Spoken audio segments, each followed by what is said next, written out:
What's up, YouTube? Sean from Flyland Jeeper back here with you. Going to do a idle air control valve on my mom's 96 XJ. So let's take a look. All right, here we go. Big picture, engine bay, got tons of light, airbox, brake, throttle body, intake, throttle body. This is your throttle body. I believe that's the map sensor, manifold absolute pressure, TPS, throttle position sensor, IAC, idle air control. This is what we're going to be replacing today. It's just, here's the new one, I'll show you that. Here's the new one. It's basically just an electric motor that pushes this in and out and controls how much air goes into the engine when you're at idle. So when the blade is shut, this little opening on the side here is a bypass down into the intake that still allows enough air to go through to the engine to keep it running at idle. Then when you start opening the throttle on acceleration, the main throttle body takes over, main throttle body passageway takes over. It's an electric motor. It can go bad. It can get weak. There can be carbon buildup. So we're going to take it apart. She has like 225,000 miles on this thing, I think. So they're good to replace about every 100,000 miles. And I don't know when the last time it was replaced. We replaced the throttle position sensor a while ago when she was having some issues with it going in and out of overdrive on its own, going down the highway. So we replaced that maybe 10,000 miles ago. And that one should be fine, but I've got a map sensor on order, and we're going to do the IAC today and also clean out the throttle body. As you can see, it's a little dirty down in there, so we'll do that and go from there. Let's take a look at it. All right, so it takes a T20 to get the screws out. Of course, the joy of Torx screws is that they love to strip, so you need to be careful and you need to make sure you're square on it, and that you don't go all crazy when you're going back in. These things don't have to be super tight. Again, do that kind of, there's a torque spec for them. If you want to look it up, go for it. I just make sure that it's tight, kind of like with a drain pan or an oil plug. Blah, blah. Oil pan drain plug. Jeez. You know, one finger on the end of the ratchet and snug it up. So there is an O-ring in there you need to watch out for when you take it off. And we'll, according to the instructions, since this is kind of a generic IAC from O'Reilly's, it's adjustable. So we gotta measure the old one and then make sure that this one matches. So let's get to it. Okay, so hopefully the camera stays where I put it. I'm trying to videotape this for you guys. So couldn't really get a good shot to be able to work on it still at the same time. But here's your IAC. You got a connector on the back, just a normal clip, spring tension. It's a lot like this one if you can see it, I don't know. But you just get it, wiggle it out, pull it out of the way. Now, the IAC, like I said before, is what controls the small amount of air that goes in when you are at idle. So it can cause a lot of drivability problems and a lot of different types of conditions. Wow, that wasn't even tight. Maybe that's the problem. I don't know. It can cause hard starting if it's not opening right. It can cause it to die if it isn't reacting quick enough at when you're stopping. So there's the small little screws. Make sure you don't lose them. Put them somewhere safe. There's one on top, one on bottom. And they're pretty much the same all the way across the board for Jeeps with the 2.5 and the 4 liter. My Wrangler looks almost exactly like this one. So it can cause a plethora of drivability issues. Like I said, I think they recommend to replace them like every, actually, I don't know. In your manual, they usually recommend a replacement interval. If you haven't done it by 100,000 and you start having any kind of idle or drivability problems, just do it. Just replace it. They're somewhat expensive. I think this one was 60 bucks. Of course. Try number 2. Like I said, I think this one was 60 bucks from the parts store. They're important, so they jack the price up. People don't replace them all the time. But we will hopefully get this out here without losing the screw. And from this side where I'm at, you can just barely see the screw coming out. And there we go. There it is.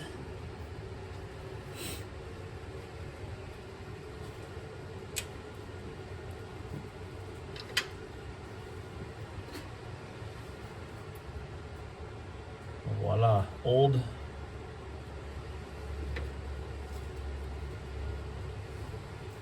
New.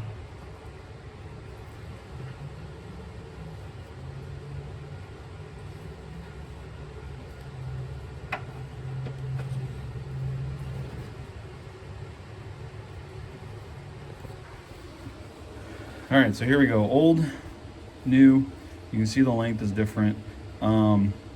This one's adjustable. I don't know about this one. This one might be a factory one. Who knows? But you want to, when you first take them off, like I said, make sure you got the O-ring is still. This one came with one on it, and there was an extra one in the box, which was kind of cool because I think the last time they gypped me one. And then you want to make sure that the terminals are the same. Let's see if I can get some better light here. There we go. Let's make sure the pins are the same. All the little cutouts inside are the same. And then you should be good to go. Now we just need to adjust it. Okay, so these instructions are a little vague. I think they're probably a little bit outdated considering it shows mostly throttle bottle injection and adjustments for that and yada yada yada. I don't know. Basically, this one's adjustable because it's, where am I at? This one's adjustable. If you remember just a minute ago, it was a lot shorter. Basically, I'm just measuring the two and getting them about spot on. But first, before I install it, I'm going to clean the throttle body.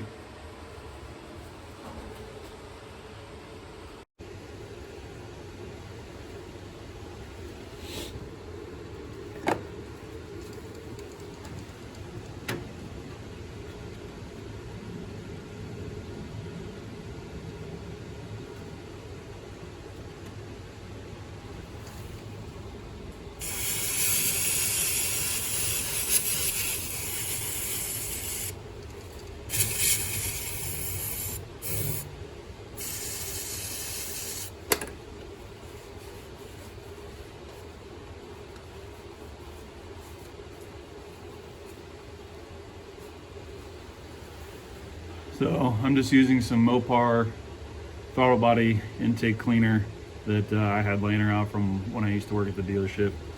But you can see how clean it's coming out already.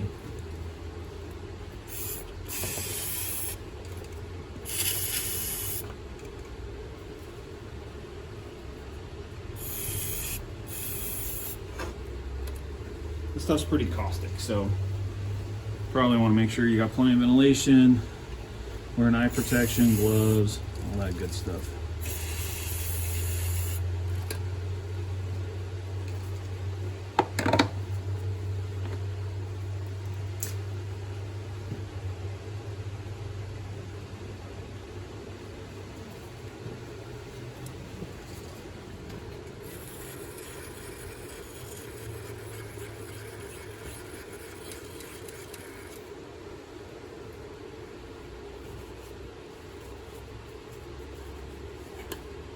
Clean the surface back here. Check that where the O-ring sits. And get a wipe down.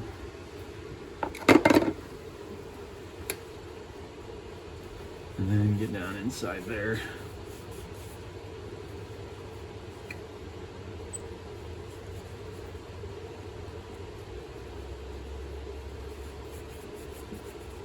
Just make sure nothing falls down in the throttle body. You'll be hating your life as you try to fish it out.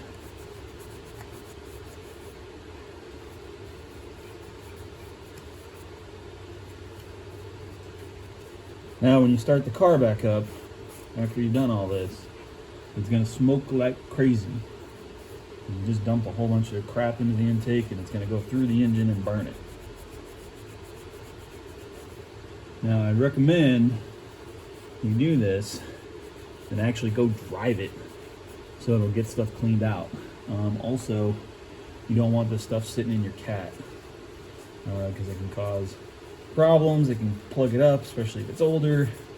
You can get temperatures really hot in there and cause some problems, but since we're replacing the cat, I don't really care. But I'm going to start it up and fire it up before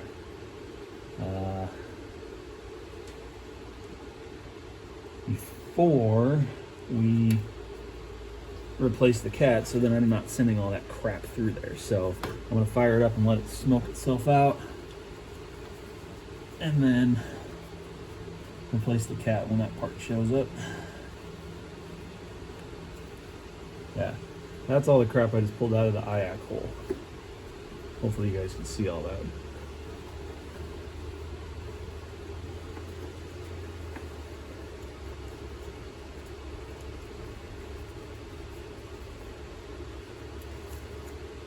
You want to make sure you use a new rag for this, so because I'm just shoving stuff in there, spinning it.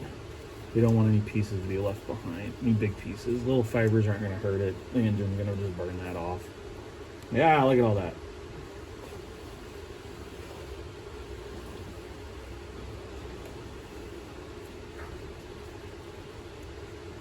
So I think I'm going to get a new bottle. I'm not really getting much out of that.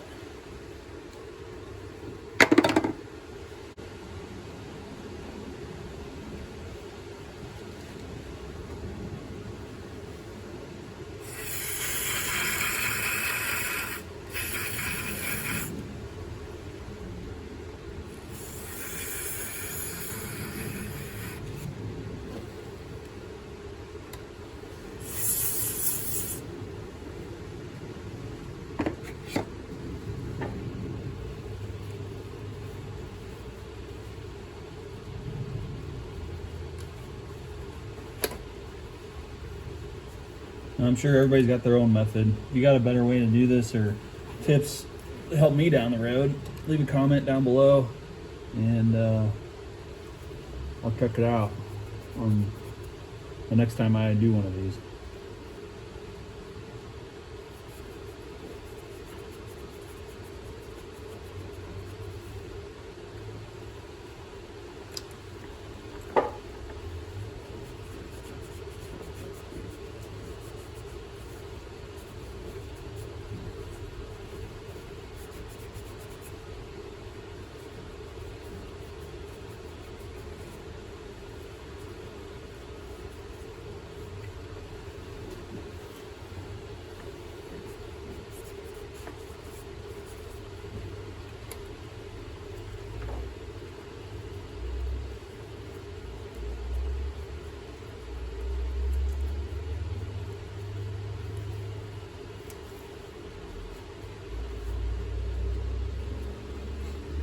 Now you can take this whole assembly off. It's just 4 bolts, a couple of sensors, a couple of wires that snap on and off. Actually take it apart and clean it. You can take the housing off here and clean it. You can, which is probably what I should do, but I've already spent like a month and a half working on this car and I'm kind of over it and just want to be done. And get it out of my garage because I got plans for my own vehicles. Sorry, Mom. Anyways, nice and clean, and now we will put that new sensor back on and fire her up and hope it doesn't blow itself up.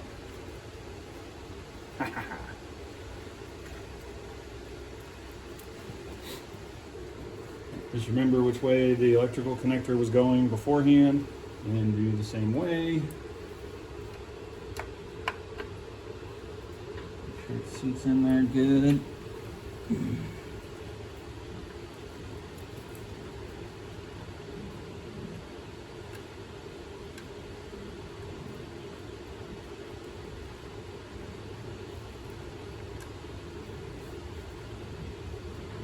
always easier to do the top one, so then it just holds it in there, going back in.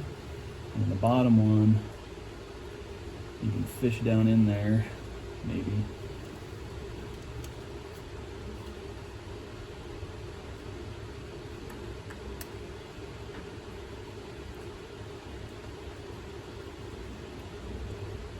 The top screw is going to hold sensor in.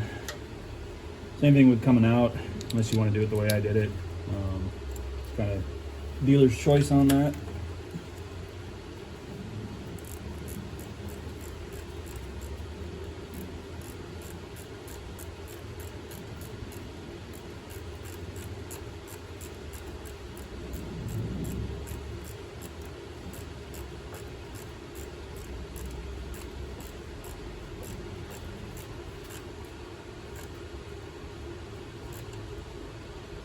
Now this thing will adjust on its own, so the first couple fire ups, if it races real high or does whatever, let it run for a minute or two, as long as it's not gonna blow itself up, and go drive it. The instructions say to drive it about 40 miles an hour, and it will readjust. The ECM will command it to adjust,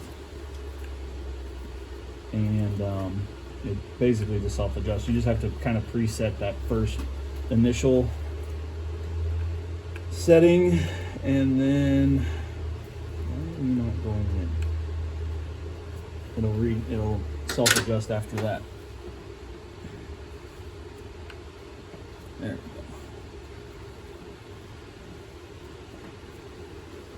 we go. Boop.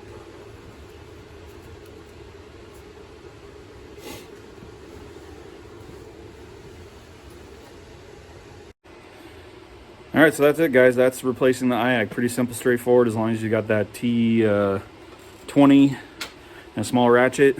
It's pretty simple and straightforward to get that in and out, clean it up, make sure the measurement's the same between the old one and the new one, and put it back in. So I'm gonna fire it up, and it's gonna kick out a bunch of smoke. So I'm going to end the recording here and open up the garage and hopefully don't gas myself out. So if you got any questions, comments, anything that saw something I did wrong that you think you can do better, or any tips for cleaning out the throttle body, feel free to throw it in the comments, and we'll check you later